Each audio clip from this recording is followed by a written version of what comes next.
ఆదిత్యాయ చ సోమాయ మంగళాయ బుధాయ చ గురు శుక్ర శనిభ్యశ్చ రాహవే కేతవే నమః.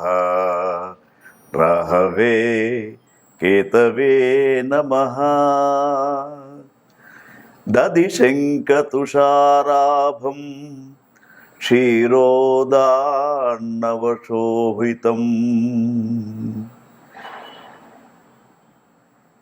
శ్రీ గురుభ్యో నమః. శ్రీమాత్రే నమః. చూస్తున్నటువంటి ప్రేక్షకులకు విశేషమైనటువంటి కార్యక్రమానికి మీ అందరికీ స్వాగతం తెలియజేస్తూ, విశ్వావసునామ సంవత్సరములో రాబోతున్నటువంటి మొట్టమొదటి గ్రహణం చంద్రగ్రహణం. మనకు ఈ యొక్క చంద్రగ్రహణం ఏ విధంగా ఉండబోతూ ఉంది, చంద్రగ్రహణానికి తర్వాత మరి ఏ ఏ రాశులకు శుభకరంగా ఉంటుంది అనే విషయాలన్నీ కూడా, గ్రహణాన్ని ఏ విధమైనటువంటి నియమాలతో పాటించాలి అనే విషయాలను తెలుసుకుందాం. విశ్వావసునామ సంవత్సరంలో భాద్రపద శుక్ల పౌర్ణమి రోజున, అంటే తేదీ 7/9/2025 ఆదివారం రోజున రాత్రి శతభిష నక్షత్ర మేషలగ్న సోమోపరోగా పింగళవర్ణ దక్షిణ శరము నైరుతి స్పర్శ ఆగ్నేయ మోక్షం రాహుగ్రస్త సంపూర్ణ చంద్రగ్రహణము ధృతియోగము మరి కలుగుతూ ఉన్నది. ఈ యొక్క చంద్రగ్రహణం అనేది మనకు భారతదేశంలో సంపూర్ణంగా కనబడుతూ ఉంటుంది. భారతదేశంతో పాటు ఇతర దేశాలలో కూడా కొన్ని ప్రాంతాలలో ఈ యొక్క చంద్రగ్రహణాన్ని చూడడానికి అవకాశం ఉంటుంది. అయితే గ్రహాలలో అన్నిటికంటే షోడశ కళానిధి అయినటువంటి చంద్రగ్రహణము, భారతదేశంలో ఈ సంవత్సరం 2 గ్రహణాలు మనకు కనిపించే గ్రహణాలలో మొదటి గ్రహణం అయినటువంటి ఈ యొక్క భాద్రపద శుక్ల పౌర్ణమి రోజున కనిపించే గ్రహణాన్ని ఏ విధంగా పాటించాలి, దాని యొక్క నియమాల గురించి తెలుసుకుందాం. మరి చంద్రుడు మనస్సుకు కారకుడు కాబట్టి గ్రహణం వలన కొన్ని రాశుల వారికి మానసికపరమైనటువంటి బాధలు, కొన్ని రాశుల వారికి ఉత్తమమైనటువంటి ఫలితాలు కూడా మనకు కనిపిస్తూ ఉన్నాయి. ఈ యొక్క గ్రహణం రాత్రి నైరుతి స్పర్శ 9:57 ప్రారంభం కాబోతూ ఉంది. మరి దీని యొక్క నిమీలన కాలము రాత్రి 10:57 దాకా, మధ్యకాలము రాత్రి 11:48 దాకా, తర్వాత ఉన్మీలన కాలము రాత్రి 12:22 దాకా, ఆగ్నేయ మోక్షకాలం అనేది రాత్రి 1:29, మరి ఆద్యంత పుణ్యకాలం అనేది ఉదయాత్పూర్వం 3:29 వరకు ఈ యొక్క గ్రహణం అనేది మన భారతదేశంలో సంభవించబోతూ ఉంది. అయితే ఈ గ్రహణం గురించి మన ప్రేక్షకులకు ముందుగానే తెలపడానికి ఈ కార్యక్రమాన్ని మీ ముందు ఉంచుతూ ఉన్నాం. అయితే ఈ యొక్క గ్రహణం అనేది ముఖ్యంగా ఈ గ్రహణం యొక్క నియమాలు ఏమిటి, ఎప్పుడైతే రాహుగ్రస్త చంద్రగ్రహణం ఉంటుందో ఆ రాహువు చంద్రుణ్ణి ఏ విధంగానైతే గ్రహించబోతూ ఉంటాడో ఆ సమయంలో సైన్స్ ప్రకారంగా మనకు చంద్రకిరణాలు అనేటివి ఆహార పదార్థాలలో పడవు కాబట్టి ఆ రోజు కొన్ని నియమాలు తప్పకుండా పాటించాలి. ముఖ్యంగా మధ్యాహ్నం భోజన సమయం 1 1 గంట లోపుగా భోజన సమయాన్ని ముగించుకోవాలి. తర్వాత రాత్రి భోజనం అనేది ఒక వృద్ధులకు, చిన్నపిల్లలకు మాత్రమే సాయంకాలం 7:40 దాకా అవకాశం ఉంది. మిగతా వాళ్ళందరూ కూడా రాత్రి భోజనం చేయకుండా ఉండడమే శుభసూచకంగా చెప్పబడుతూ ఉంది. అయితే ఈ భోజనం చేయకుండా ఉండడం అనేది మూఢనమ్మకం అనుకోవద్దు. మనకు ప్రత్యక్ష దైవాలైనటువంటి సూర్యచంద్ర గ్రహణాలు వచ్చినప్పుడు జీర్ణక్రియలో కొంత మార్పు వస్తూ ఉంటుంది కాబట్టి అనవసరమైనటువంటి అనారోగ్యానికి గురి కాకూడదని చెప్పేసి మన పూర్వీకులు ఈ యొక్క భోజన వ్యవస్థను ఈ విధంగా పెట్టడం జరిగింది. తర్వాత ఈ గ్రహణం అనేది ముఖ్యంగా గ్రహణం రోజున మనందరికి కూడా తెలుసున్నటువంటి విషయము, సాయంత్రం దేవాలయాలన్నీ కూడా మూసి ఉంటాయి. గర్భవతులు, చిన్నపిల్లలు, రోగులు, వృద్ధులు వారికి మాత్రం రాత్రి 7 గంటల దాకా స్వల్పాహారం తినడానికి అవకాశం ఉంది. వేదకాలంలో భోజనము, నిద్రపోవడము, తర్వాత మైథున్యము ఇవన్నీ కూడా నిషిద్ధం అని చెప్పేసి మన పూర్వీకులు చెప్పడం జరుగుతూ ఉంది. అయితే ఈ యొక్క గ్రహణ సమయంలో మరి ఎవరికైతే ఒక 4 రాశుల వారికి ఉత్తమ ఫలితం, 4 రాశుల వారికి మధ్యమ ఫలితం, 4 రాశుల వారికి అధమ ఫలితం అనేది చెప్పబడుతూ ఉంది పంచాంగ శాస్త్రంలో. మరి యొక్క 4 రాశులలో ఉన్నటువంటి వారందరికీ కూడా ఒక సూచన ఏమిటంటే, అధమ ఫలితాలు ఉన్నటువంటి వారు తప్పకుండా గ్రహణ మోక్షకాలం తరువాత వారంతా కూడా వీలైనంత వరకు నదీ స్నానం చేయడం శ్రేయస్కరంగా చెప్పబడుతూ ఉంది. అదేవిధంగా ఈ గ్రహణము ఏ నక్షత్రాలు, ఏ రాశులపైన సంభవిస్తూ ఉన్నాయో వాళ్ళు తెల్లవారి లయకారుడు అయినటువంటి శివునికి అభిషేకం చేసుకోవడం, తర్వాత ముఖ్యంగా దానితో పాటు ఇంకా కొన్ని చంద్రగ్రహణం అనేది మరి మానసికపరమైనటువంటి ఒత్తిడులకు గురి చేస్తూ ఉంటుంది కాబట్టి వారంతా కూడా గ్రహణ ప్రారంభ సమయంలో స్నానం చేయాలి. తర్వాత గ్రహణ అయిపోయిన తర్వాత గ్రహణం ప్రారంభం నుండి మోక్షకాలం దాకా జపాలను చేసుకోవాలి.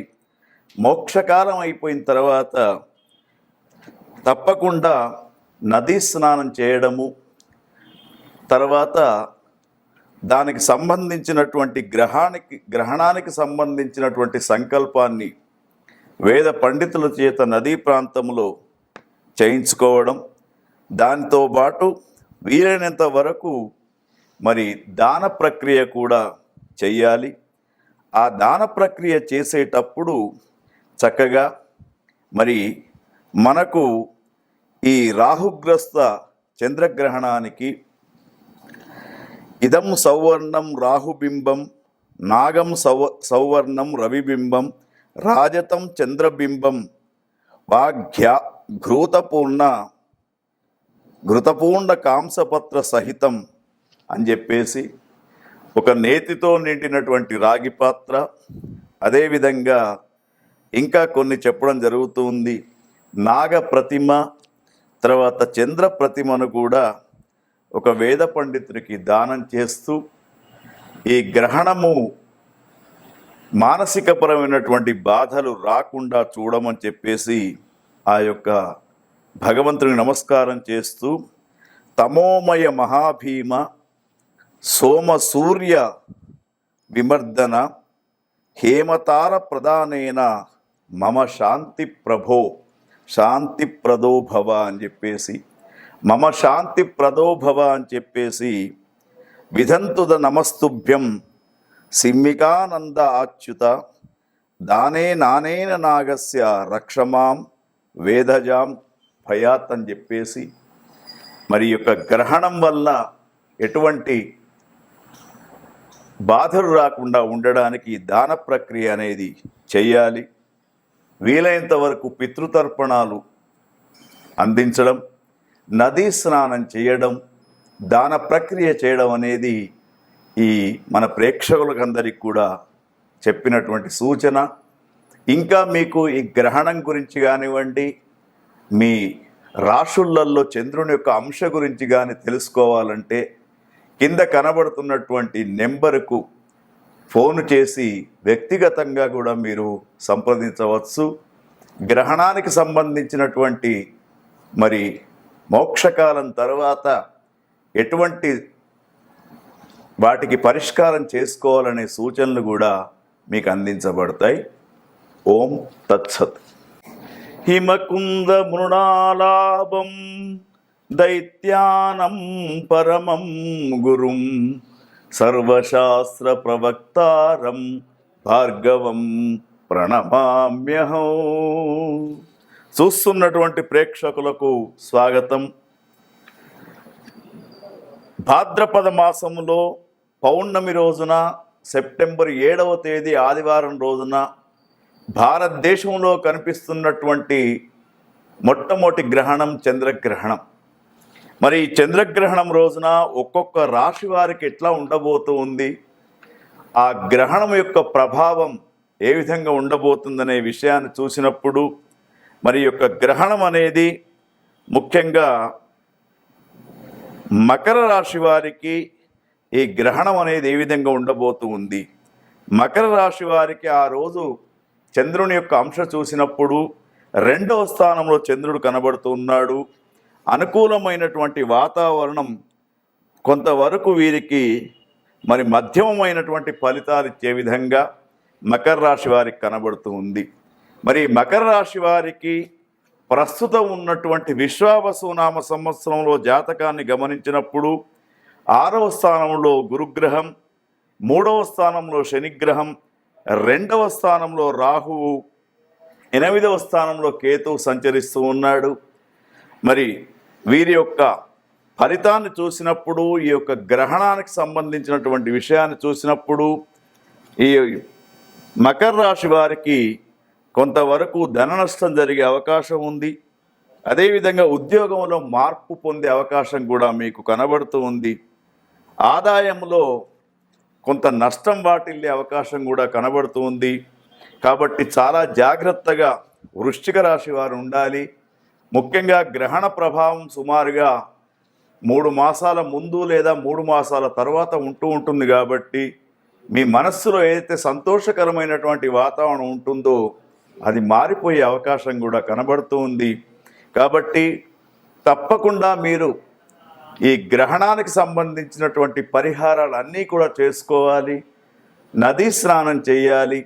తర్వాత గ్రహణానికి సంబంధించినటువంటి చంద్రుని యొక్క అంశను పొందడానికి సంబంధించినటువంటి దాన ప్రక్రియ, అదేవిధంగా లయకారుడైనటువంటి పరమేశ్వరునికి లింగ స్వరూపుడైనటువంటి ఆ యొక్క స్వామికి పంచామృతాలతో తర్వాత ఈ యొక్క బిల్వ పత్రాలతో చక్కని ఆరాధన, అర్చన, అభిషేకం చేయించుకోండి. తప్పకుండా మీకు అనుకూలమైనటువంటి వాతావరణం కనబడుతూ ఉంటుంది. ఓం తత్సత్. ఈ చంద్రగ్రహణం సంభవించినప్పుడు ముఖ్యంగా చంద్రగ్రహణానికి అధమ ఫలితాలు ఇస్తున్నటువంటి రాశులకు సంబంధించినటువంటి వారు, ఆ నక్షత్రాలలో ఉన్నటువంటి వారు చంద్రగ్రహణాన్ని వీక్షించకూడదు. దానితో పాటు ముఖ్యంగా ఎవరైతే గర్భవతులు ఉంటారో 3వ మాసం దాటిన తర్వాత ఉన్నటువంటి వాళ్ళు ఎవరు కూడా చంద్రగ్రహణాన్ని వీక్షించకూడదు. ఎందుకంటే గ్రహణ వీక్షణ అనేది మంచిది కాదు. ముఖ్యంగా ఈ యొక్క గ్రహణం అనేది మేష, వృషభ, కన్యా, ధనుసు రాశి వారికి మంచి ఫలితాలను, మిథున, సింహ, తుల, మకర రాశి వారికి మధ్యమ ఫలితాలను, కర్కాటక, వృశ్చిక, కుంభ, మీన రాశుల వారికి అధమమైనటువంటి ఫలితాలను ఇస్తూ ఉంది. కాబట్టి ముఖ్యంగా గ్రహణం సంభవించేది కూడా మనకు మరి రాహుగ్రస్తమైనటువంటి చంద్రగ్రహణం పూర్వాభాద్ర నక్షత్రం కుంభరాశిలో సంభవిస్తూ ఉంది. కాబట్టి కుంభరాశి జాతకులు, ముఖ్యంగా పూర్వాభాద్ర నక్షత్ర జాతకుల యొక్క గ్రహణాన్ని వీక్షించకూడదు. గర్భవతులు ఎవరైతే ఉంటూ ఉంటారో వారు సాయంకాలం 7 గంటల నుండి చంద్రుని చూడకుండా ఉండాలి. తర్వాత ముఖ్యంగా వారికి 7 గంటల లోపలనే స్వల్ప ఆహారం తినిపించడం.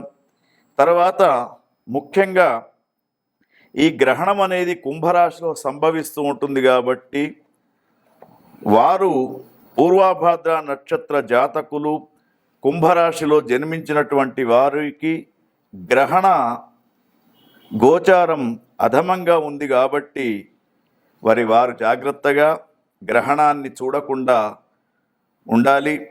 తర్వాత శక్త్యానుసారంగా వీరు నదీ స్నానం కానివ్వండి లేదా దాన ప్రక్రియ కానివ్వండి చేసుకోవాలి.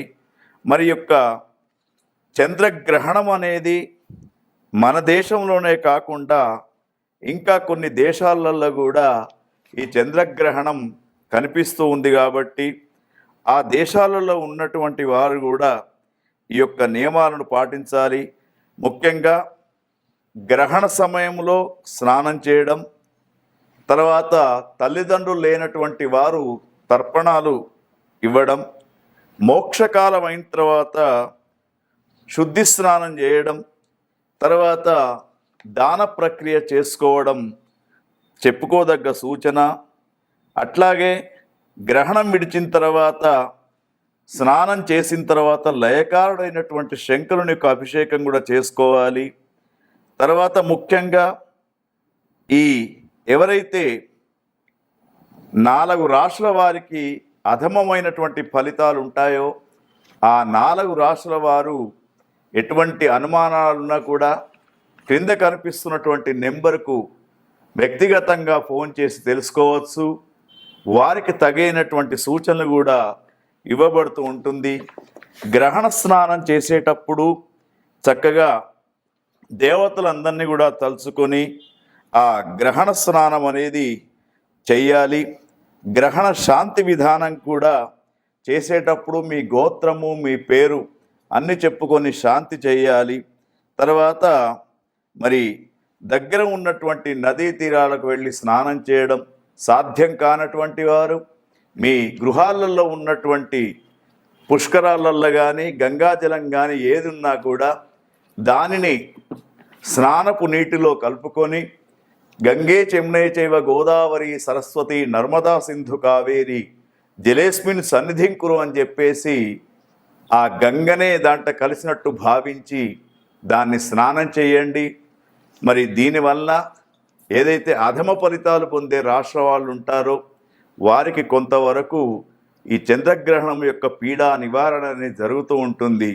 మరి ఈ యొక్క నియమాలను పాటిస్తూ షోడశ కళానిధి అయినటువంటి చంద్రుని యొక్క అంశను మానసికపరమైనటువంటి క్లేశాలు పొందకుండా మీరంతా కూడా చంద్రుని యొక్క అంశను పొందడానికి ఆ చంద్రరేఖను ధరించినటువంటి పరమశివుడు నమస్తే అస్తు భగవన్ విశ్వేశ్వరాయ మహాదేవాయ త్రియంబకాయ త్రిపురాంతకాయ త్రికగ్ని కాలాయ కాలాగ్ని రుద్రాయ నీలకంఠాయ మృత్యుంజయాయ సర్వేశ్వరాయ సదాశివాయ శ్రీమన్మహాదేవాయ అని చెప్పేసి వేద మంత్రోచ్చారణతో స్వామికి అభిషేకాలు చేయించుకోండి. తర్వాత ఓం నమ శివాయ అంటూ ఆ శివలింగం మీద నదీ జలాన్ని సమర్పిస్తూ త్రిదళం త్రిగుణాకారం త్రినేత్రంత్ర త్రిరాయుధం త్రిజన్మ పాప సంహారం ఏకబిల్వం శివార్పణం అని చెప్పేసి ఒక పత్రి మారేడు దళాన్ని కూడా సమర్పించుకోండి. ఈ గ్రహణం అనేది మీకు అనుకూలమైనటువంటి వాతావరణాన్ని కల్పిస్తూ ఉంటుంది. ఓం తత్సత్.